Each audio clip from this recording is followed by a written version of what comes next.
Is the Russian public finally tiring of Putin's disastrous war in Ukraine? Just what are the latest polls saying, and what does it mean for Putin's ability to continue his invasion? I'm Paul, U.S. Army combat veteran. Let's talk about it. So this is a really interesting poll for a couple reasons, right? And this poll reports that half of Russians, around 50%, want Putin to withdraw troops from Ukraine. Now, this is interesting for a couple of reasons. First off, it's an independent Russian pollster.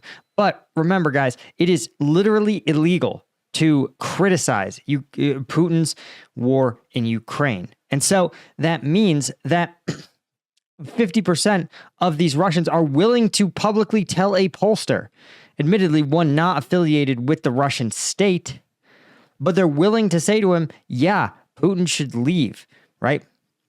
They backed specifically the withdrawal of troops from Ukraine without achieving the goals of President Putin's full-scale invasion.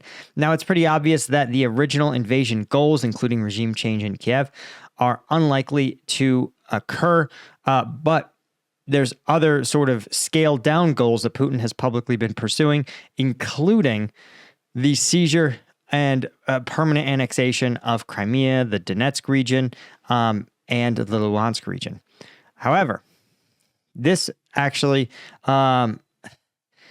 this poll found that the August 6th Ukrainian incursion into Kursk really damaged the morale and belief by the Russian population that this war is going to end in a beneficial way for Russia. Right? Now, of course, this survey was found that 49% of Russians backed withdrawing Russian troops in peace talks with Ukraine, even if the aims of the war had not been met. This is an increase of 9%, right? 9 percentage points, excuse me. It's up actually 20%. So this is a pretty tectonic shift. As of January, right, when casualties were still massively high, that was still a large portion of the Russian public who were willing to admit that. So 33% of respondents said they would not support a withdrawal, which is down 6 points. And there's, of course, a margin of around 4%. And I imagine that the intervening percentage points either had no opinion or simply expressed some level of neutrality, right? Paul also found that a large number would like to see the war end in the coming year, which I think is pretty obvious. I think that's something I'm surprised it's only 63%. But the war ending with a treaty and not total capitulation is itself kind of interesting because, again, on some level, the Russians have maintained that they want to see Ukraine sort of unified with Russia. So this whole thing, right? This whole thing shows that this is, I think, one of the major strategic goals of the incursion into Kursk, right? Ukraine both did so to improve their bargaining position at a future negotiation, but more importantly, they wanted to bring the war home for the Russian public and damage the public's perception of Putin, right? Putin is a strong man. He curtails a lot of freedoms. He's impeded Russian economic growth. And as a result of this, he has he relies on his perception as a super strongman, right? They say, okay, his basically deal is every autocrat's deal. They say, listen, in exchange for abandoning freedoms and suffering, you're going to get someone who can offer you security. And the thing is, Putin has really increasingly looked like he's failing at that, right? Not only was there the Ukrainians who invaded the Kursk region and seized a portion of Russian sovereign territory, but also, remember, you had those Moscow attacks committed by ISIS. And that, while not directly related to the Ukraine war, may have been detected if the Russian FSB and security apparatus was not focused entirely on Ukraine. So you have these kind of incidents that I think increasingly make it look like the Russian state is a paper tiger. And again, while Putin cannot be voted out of office, he does still depend on the public, the Russian public, to support the Kremlin and go along with what the Kremlin says is best for the country. Now, we're going to talk about the other side of the ocean, the U.S. public opinion, and we're going to also look at some interesting data about just the Russian casualty rates. But before I do that, of course, if you want to see some uncensored combat footage and you want to support the channel and keep me independent, you guys know that unfortunately a lot of influencers, more right-wing than I am, but they are apparently for sale and have been bought and sold by the Kremlin. But I'm not one of those people, right? And that's because, well, it's because of my moral code and I'm a stubborn asshole. But more than that, I can stake out that position and still take care of my family because I have you guys backing me up, right, on combatvetnews.com. So this is my version of Patreon. If you want to become a member, you got a bunch of tiers. More tiers get you access to more stuff. Everybody, any tier. Get you access to twice weekly uncensored combat videos coming to us straight from the front lines.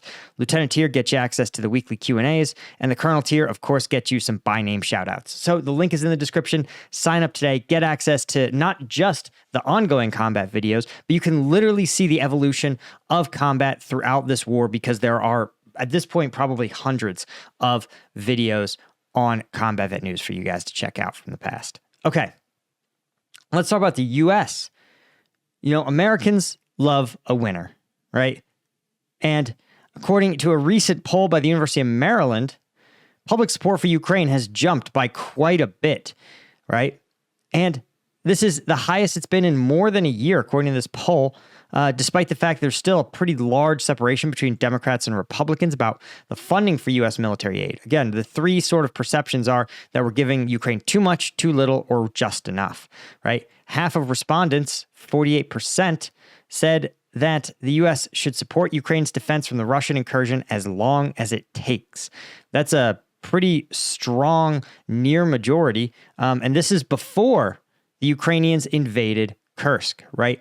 37% of Republicans and 63% of Democrats. But what's interesting is that 48% is up 12 percentage points. Remember, this is the strongest endorsement, literally as long as it takes, saying yes, 50% of Americans are willing to support Ukraine literally for years or decades. And again, this is way up from a year ago. The latest poll, of course, this was even before the incursion into Kursk, which frankly, I think may have further driven public support for Ukraine. Because again, it feels like you want to see your aid doing something, right? It sucks to send Ukraine billions in aid and then see them lose a little bit of territory, or to hear that the war is stuck in a stalemate, which is what most people perceive it to be. And so the sense that Ukraine is actually fighting back and really punishing Russia with our aid and support is actually, I think, going to increase support even further, right? Given that the Republican and Democratic campaigns have very different positions on this issue, right? The Democratic candidate has said that she wants to support Ukraine against Russia, more or less. She's never said as long as it takes, but she has never put a kind of end date on it. In contrast, the Republican candidate has said he wants to end the war literally before he even gets elected, which is not even really legal, again, because until he's sworn into office, he's a private citizen, and a private citizen cannot negotiate on behalf of the United States. In practice, that does sometimes happen, where a presidents-elect will sort of signal to foreign powers their stance on things and kind of encourage those foreign powers to sort of get on board, so to speak. Right? They, in some cases, Trump and J.D. Vance have said they oppose further funding for military aid to Ukraine, but it's hard to get a read. Oftentimes, former President Trump will just sort of speak off the cuff and say things that aren't really part of his platform when the chips are down and he's actually sitting in the Oval Office. But overall responses, the poll found that there were actually drops from October 23.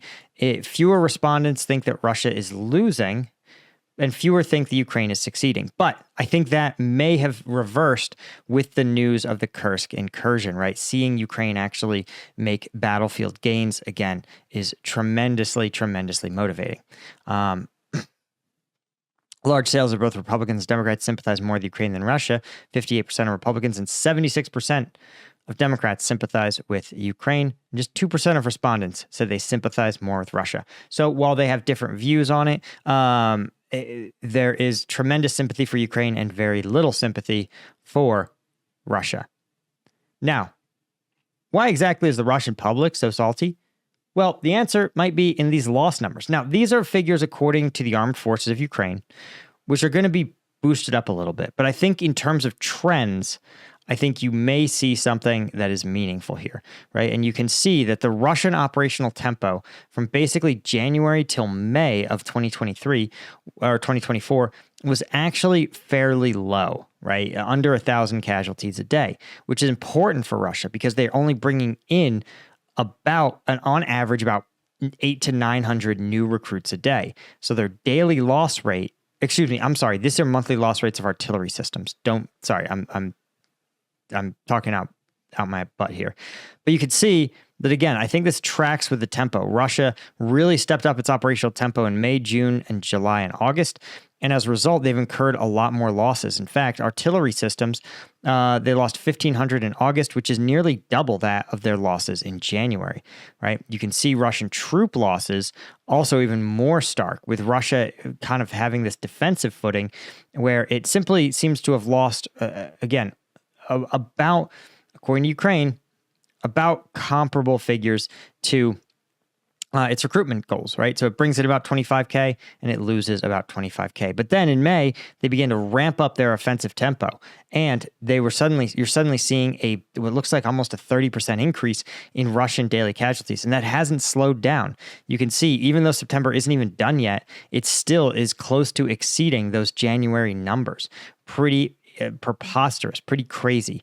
And again, you can see tank losses. This is also very interesting because you could see here that you've got these Russian tank losses that are actually higher earlier in the war. And it appears they peaked in May as the Russians tried to encircle Avdiivka with a major armored offensive. But since then, Russia appears to not be fielding that many tanks, which is itself very interesting to see. Again, given the fact that the rest of Russian combat operations have been very high, artillery is clearly out in the battlefield exposed, troops are clearly out in the battlefield exposed, and tanks are slowly vanishing from the battlefield. And at this current rate, you're going to see you're going to see more than 100 tanks destroyed in September, but you're going to see less than 200 tanks almost certainly destroyed on the battlefield. Compare that again with May, when you saw nearly 500. So it says that Russia's most important assets, its armored vehicles, may literally be running out. So anyway, guys, that is the perspective there. Be sure to hit that subscribe button. Help me out. Thank you to our Colonel tier members like Martin Baum, Chris Rossi, Stuart Abel, Daniel Brown, Sergei Zinchenko, Chris Holmes, Chris Gorsuch, Daniel M., and Ida Skycall, as well as all of our Lieutenant tier members. I could not do this without you guys. I appreciate you all so much, and I will see you in the next one. Cheers.